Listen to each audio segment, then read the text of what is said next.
Israeli Prime Minister Benjamin Netanyahu cancelled a planned Israeli delegation visit to Washington, D.C., as he had threatened to do, just minutes after the United Nations Security Council passed a ceasefire resolution on Monday that the U.S. refused to veto.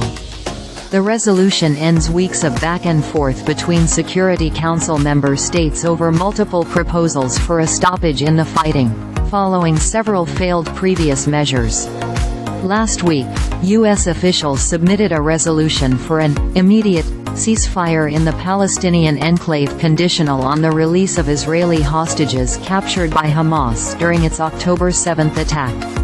Despite an 11-3 vote in favor of the measure, the resolution failed, with China and Russia using their veto power just one day after the resolution was submitted.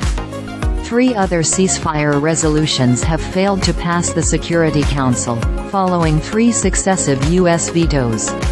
While U.S. officials have in recent weeks pushed more forcefully for a ceasefire, their stance in the early months of the war had instead been for a temporary pause in the fighting.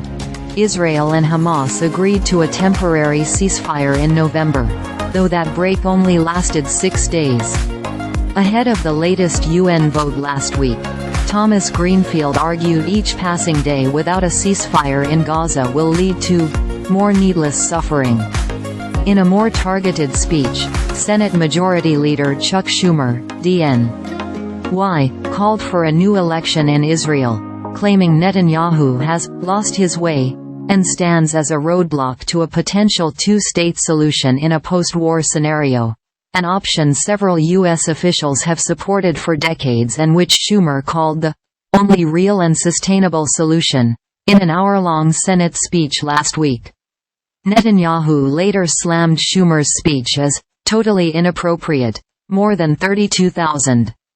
That's how many people have died in the Gaza Strip since the start of the war, according to the Hamas-run Gaza Health Ministry.